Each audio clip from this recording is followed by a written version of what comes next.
Friends, स्वागत है आज के इस वीडियो में। आज के इस वीडियो में हम लोग देखने वाले हैं क्लास 10th भूगोल का जो कि खंड 1 का जो है कि जल संसाधन जो है तीसरा ग नंबर जल संसाधन का हम लोग आज सब्जेक्टिव प्रश्न को आज के इस वीडियो में देखने वाले हैं। बहुत ही शॉर्ट तरीके से हम लोग जानेंगे। तो चलिए प्रश्न को स्टार्ट करते हैं। यहाँ पर पहला जो क्वेश्चन हमें बनता है वो यह है, जल संसाधन के क्या उपयोग हैं लिखें। तो आपको लिखना है जल के जो है क्या क्या उपयोग हैं उसको लिखना। इस तरह के क्वेश्चन दोस्तों आप लोग को बता दें कि 2 नंबर में यह क्वेश्चन जो है पूछा जाएगा। इस तरह का आप लोग को यही लिखना है। इसमें देखिए किस तरह से लिखेंगे हम कि जल संसाधन का उपयोग जो है पेयजल यानी पीने के रूप में, घरेलू कार्य में, सिंचाई उद्योग, जन स्वास्थ्य, स्वच्छ जल, जल विद्युत निर्माण, मत्स्य पालन, जल कृषि, पर्यटन विकास, जल कीड़ा, परमाणु संयंत्र, शीतलन, औद्योगिक क्षेत्र में इसका उपयोग होता है।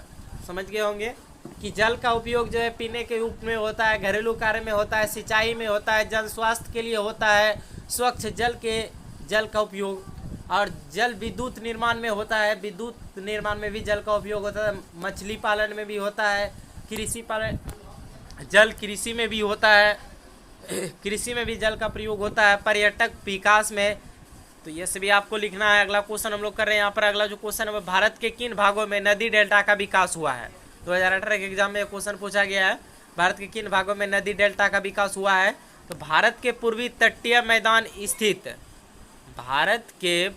तटीय मैदान स्थित महानदी गोदावरी, कृष्णा और कावेरी नदियों द्वारा निर्मित डेल्टा का विकास हुआ है। यहाँ की मृदा में पोटास, फास्फोरस और चूना जैसे तत्वों की प्रधानता है। अधिक उपजाऊ होने के कारण गहन कृषि की जाती है। अगला क्वेश्चन है भैया है, नदी घाटी परियोजना के मुख्य उद्देश्य को लिखें अथवा नदी घाटी परियोजना के मुख्य उद्देश्य क्या है। 2015 के एग्जाम में क्वेश्चन पूछा गया है।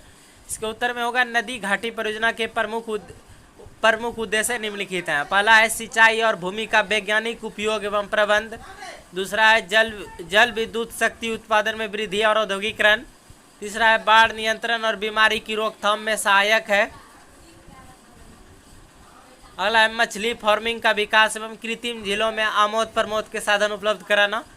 और पांचवा है भूमि कटाव रोककर उसे कृषि योग्य बनाना आदि। अगला क्या है क्वेश्चन वो यह है, जल संकट क्या है। जल संकट क्या है आपको लिखना है इसके बारे में। उत्तर में लिखेंगे जल उद्देश्य जनित जल की अनुपलब्धता जल संकट कहलाता है। उद्देश्य जनित जल की अनुपलब्धता जल संकट कहलाता है। सूखा जल संकट का ही कारण है। सूखा जल संकट का ही कारण है। वर्षा में वार्षिक और मौसमी परिवर्तन के कारण जल संसाधनों की उपलब्धता के समय और स्थान की विभिन्नता से प्राय जल की कमी, इसके अतिशोषण, अति उपयोगी एवं समाज के विभिन्न वर्गों में जल की असमान वितरण से उत्पन्न होती है। किसान खेती पर अपने निजी कुएं और नलकूप के द्वारा भूमि को सिंचित कर कृषि उत्पाद को बढ़ा रहे हैं। इससे भूमिगत जल स्तर नीचे गिर रहा है और जल संकट उत्पन्न हो रहा है। यानी कहे तो जल का जो अंधाधुंध उपयोग जो है दुरुपयोग किया जा रहा है। जहाँ जितना जल लगना चाहिए उससे प्राय अधिक जल का उपयोग किया जा रहा है। यही जो है कि आगे आने वाले समय के लिए जल संकट का रूप लिए खड़ी है। अगला जो क्वेश्चन वही है दोस्तों कि वर्षा जल संग्रह, वर्षा की खेती से आप क्या समझते हैं, इसके उद्देश्य को लिखें। वर्षा जल जो संग्रह किया जाता है या फिर वर्षा की खेती से आप क्या समझते हैं। तो क्या हो जाएगा उत्तर में जल संग्रह वर्षा की खेती का तात्पर्य आर्द्र खेती से है। जल संग्रह वर्षा की खेती का तात्पर्य आर्द्र खेती से है, जो विशेषकर कांप और काली मिट्टी के क्षेत्र में की जाती है। यहाँ 100 से 200 सेमी वर्षा होती है। मध्यवर्ती गंगा का मैदान इसका प्रमुख क्षेत्र है, जहाँ पर 2 फसलें पैदा की जाती है और कभी कभी जायद की फसल भी उत्पन्न कर ली जाती है। ऐसे क्षेत्र में उन्नत सिंचाई तंत्र भी शुष्क मौसम में प्रयोग कर लिया जाता है। अगला जो यहाँ पर क्वेश्चन है भैया है, अंतर्राज्यीय जल विवाद के क्या कारण हैं। अंतर्राज्य अलग राज्य में जो है जल विवाद के क्या कारण है। तो अंतर्राज्यीय जल विवाद का मुख्य कारण एक नदी का कई राज्यों से होकर बहना एवं जल बंटवारे को लेकर एक राज्य से दूसरे राज्य में हमेशा टकराव होती है। जैसे कर्नाटक, केरल, तमिलनाडु के बीच कावेरी जल विवाद, महाराष्ट्र, कर्नाटक एवं आंध्र प्रदेश के बीच तुंगभद्रा जल विवाद। तो क्यों होता है अंतर्राज्यीय जल विवाद? तो क्योंकि एक नदी का कई राज्य से होकर बहना एवं गुजरना, ये जो है कारण है। अगला जो क्वेश्चन है दोस्तों वो यह है, भारत की नदियों के प्रदूषण के कारणों का वर्णन कीजिए। भारत की नदियों के प्रदूषण के कारणों का वर्णन कीजिए। तो इसके उत्तर में हो जाएगा, वर्तमान समय में भारत की अधिकांश नदियां प्रदूषित है। वर्तमान अभी के समय में कहा जा सकता है तो अधिकांश नदी क्या है तो प्रदूषित है, क्योंकि जो है कि शहर का सारा जो है कचरे, जितने प्रकार की फैक्ट्री हैं, उन सब का जो गंदी नशीली पानी जो है कि सभी कहाँ जाते हैं तो नदियों में प्रवाहित हो रहे हैं। इस कारण से भारत की जो अधिकांश नदियां हैं वह क्या हो चुकी है तो प्रदूषित हो चुकी है। एवं छोटी नदियां तो अत्यंत विषैली हो गई है, और सब जो छोटी छोटी नदियां हैं वो तो और प्रकार से जो है कि विषैली हो गई है। कारण देश की अधिकांश बड़ी नदियां के तट पर स्थित बड़े नगरों तथा तटों के पास औद्योगिक प्रतिष्ठानों तथा कारखानों से विस्तृत जल के प्रवाह के कारण अधिकांश नदियां क्या हो गई है तो प्रदूषित हो गई है। कारखाने से जितने प्रकार के कि खराब जल निकलते हैं वे सभी कहाँ जाते हैं तो नदी में वो चले जाते हैं, और नदी इस कारण से क्या हो गए हैं प्रदूषित हो गए हैं। इसके अलावे जो है घरेलू एवं रसायन, कीटनाशक, ये सभी भी कारण है। इसके अलावे घरेलू एवं रसायनों, कीटनाशकों, कारखानों के कचरे, रंगों एवं जीव जंतु, पेड़ पौधे, मृत शरीर के अवशेष भी नदी के जल को प्रदूषित कर रहे हैं। जंतु, पेड़ पौधे, जीव जंतु जो है कि पानी में जो है नदी में फेंक देने के कारण जो है नदी के जल क्या हो गए हैं प्रदूषित हो गए हैं।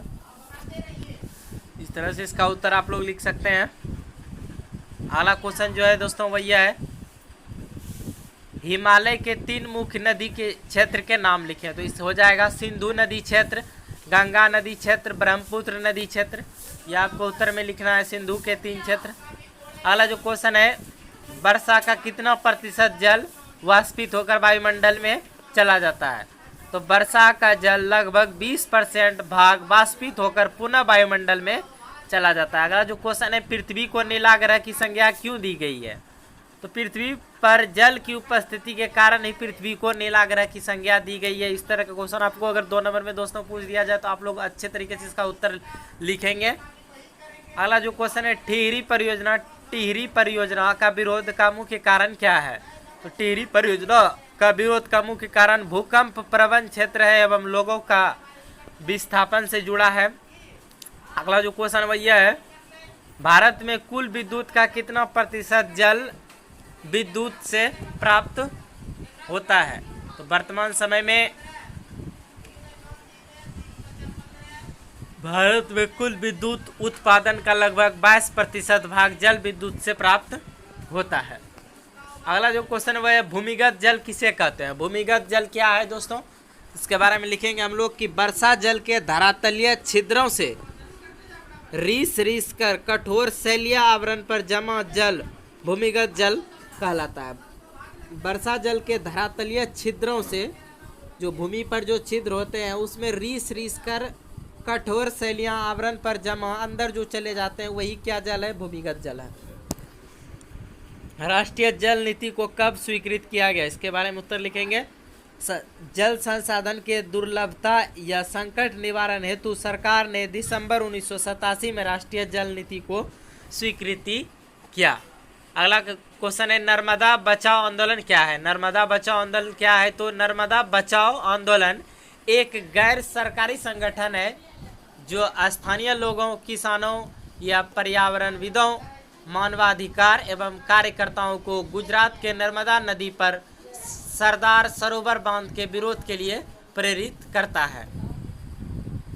फिर से क्वेश्चन कर देते हैं, नर्मदा बचाओ आंदोलन क्या है? तो नर्मदा बचाओ आंदोलन एक गैर सरकारी संगठन है जो स्थानीय लोगों, किसानों या पर्यावरणविदों, मानवाधिकार एवं कार्यकर्ताओं को गुजरात के नर्मदा नदी पर सरदार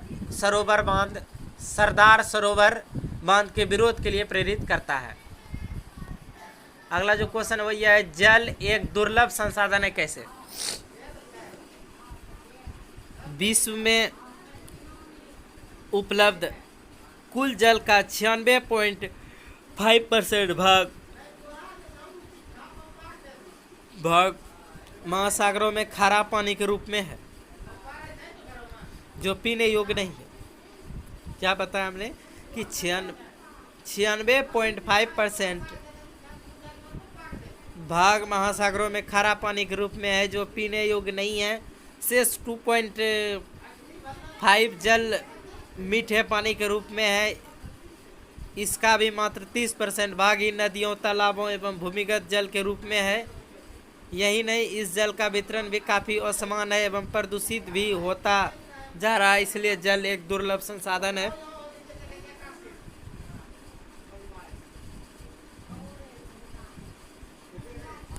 अगला जो क्वेश्चन है, कोसी परियोजना का संक्षिप्त विवरण प्रस्तुत करें। बिहार की कोसी नदी पर विकसित कोसी परियोजना का मुख्य उद्देश्य बाढ़ नियंत्रण, सिंचाई, भूमि संरक्षण, मलेरिया नियंत्रण एवं जल विद्युत उत्पादन करना है। इस परियोजना की कुल विद्युत उत्पादन क्षमता 20,000 मेगावाट है, जिसकी आधी बिजली नेपाल को दी जाती है। इस परियोजना के तहत नेपाल स्थित हनुमान नगर में बराज का निर्माण किया गया है। अगला जो क्वेश्चन वो यह है, भारत के असमाप्त होने वाले भू जल संसाधन का वर्णन कीजिए। भारत के असमाप्त होने वाले जल संसाधन ऐसे संसाधन हैं जिन्हें हम कुओं और नलकूपों की सहायता से प्रयोग में ला सकते हैं। विशेषकर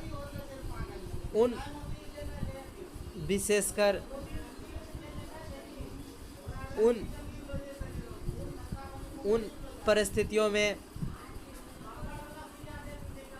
जब भूमि को धरातल पर पाए जाने वाले जल की कमी हो जाए। भारत में भौम जल की संभावित क्षमता लगभग 434 अरब टन मीटर है। इस भौम जल का अधिकतर भाग भारत के मैदानी भागों में पाया जाता है। उत्तर भारत में क्योंकि वर्षा अधिक होती है, इसलिए वर्षा का एक बड़ा भाग रिस कर भूमि के नीचे चला जाता है। इसलिए वहाँ भौम जल की मात्रा बढ़ जाता है।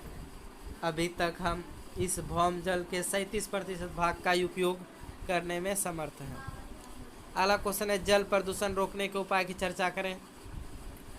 जल प्रदूषण के रोकने के जो दोस्तों उपाय हैं, शहरों या नगरों का कूड़ा करकट, मल आदि निकटवर्ती नदियों अथवा जलाशय में उपचारित कर गिराया जाना चाहिए। अगला कल कारखानों से निकलने वाले अपशिष्ट रसायन पदार्थों को जलाशय या नदियों में नहीं गिरने देना चाहिए। अगला क्वेश्चन है, तालाबों एवं खेतों में कम से कम कीटनाशक दवाओं का छिड़काव करना चाहिए। अगला है, महासागर में परमाणु बम परीक्षण आदि के प्रयोग पर रोक लगाना। अगला है, जल प्रदूषण न करने के लिए लोगों में जागरूकता पैदा करना। अगला जो क्वेश्चन वह है 20 नंबर क्वेश्चन, जल संभव विकास क्या है? तो जल संभव वह क्षेत्र है जिसे बड़ी नदियों की एक सहायक नदी सिंचती है। इसके विपरीत एक ऐसी विशाल क्षेत्र जिसे एक नदी और उसकी सहायक नदियाँ सिंचती है उसे द्रोणी कहा जाता है। इस प्रकार जल संभर नदी द्रोणी का एक भाग मात्र होता है। जब एक जल संभर का विकास करने के लिए अनेक प्रयत्न किए जाते हैं तो इसे जल संभर विकास कहते हैं।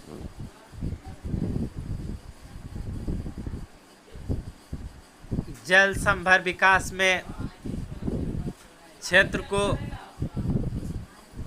विकसित करने के लिए अनेक प्रयत्न किए जाते हैं, जैसे जल संग्रह, मिट्टी और आर्द्रता का संरक्षण, वृक्षारोपण, उद्योग, कृषि, चारागाह विकास तथा सामुदायिक भूमि संसाधनों का विकास आदि सम्मिलित होता है। ऐसे कार्य में स्थानीय लोगों के सहयोग एवं विकास की आवश्यकता पड़ती है। राज्य एवं केंद्रीय सरकार द्वारा जल संभव विकास को सफल बनाने में हर संभव प्रयत्न किए करती है ताकि भूमि की क्षमता भी बनी रहे और स्थानीय लोगों की आवश्यकता भी पूर्ति हो सके। अगला क्वेश्चन है, भारत में जल संसाधन का वितरण और पर्याय है कैसे? तो भारत में जल संसाधन का वितरण और पर्याय है क्योंकि भारत में विश्व का लगभग 16% आबादी निवास करती है और इस आबादी के लिए विश्व का लगभग 4% जल ही उपलब्ध है। भारत में प्रतिवर्ष 4000 घन किमी जल वर्षण से तथा 1859 घन किमी जल भूपृष्ठीय जल से प्राप्त होती है। कुल भूपृष्ठीय जल का लगभग 2/3 भाग देश की 3 बड़ी नदियों सिंधु, गंगा और ब्रह्मपुत्र में प्रवाहित होती है। आज भारत में जल भंडारण हेतु जलाशयों का निर्माण द्रुत गति से हो रहा है, जिसकी जल भंडारण की क्षमता लगभग 174 अरब घन मीटर हो गई है। भारत की स्थलाकृति स्वरूप एवं अन्य बाधाओं की वजह से केवल 690 अरब घन मीटर जल का ही उपयोग कर पाता है। अगला जो क्वेश्चन जो कि इस वीडियो का लास्ट क्वेश्चन हो गए, भूमिगत जल के उपयोग में क्या समस्या आती है? तो जल मनुष्य के जीवन का मुख्य आधार है। यह न केवल कृषि के लिए आवश्यक है वरन इससे मानव की अनगिनत अन्य समस्याएं भी हल होती है। शताब्दियों से मानव भूपृष्ठीय जल एवं भूमिगत जल का प्रयोग अपने लाभ के लिए करता आ रहा है। विशेषकर जब मनुष्य को निकट से भूपृष्ठीय जल की उपलब्धि न हो सके तो उसे भूमिगत जल के उपयोग में अनेक समस्याओं का सामना करना पड़ता है। इसमें कुछ मुख्य समस्याएं इस प्रकार है। पहला है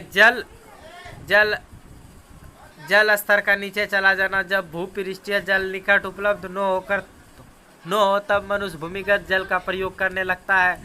ऐसे निरंतरण करते रहने से जल स्तर काफ़ी नीचे गिर जाता है और कई बार तो कुएं बिल्कुल ही सूख जाते हैं। अगला क्वेश्चन है, पहाड़ी भूभाग का बड़ी रुकावट सिद्ध होना।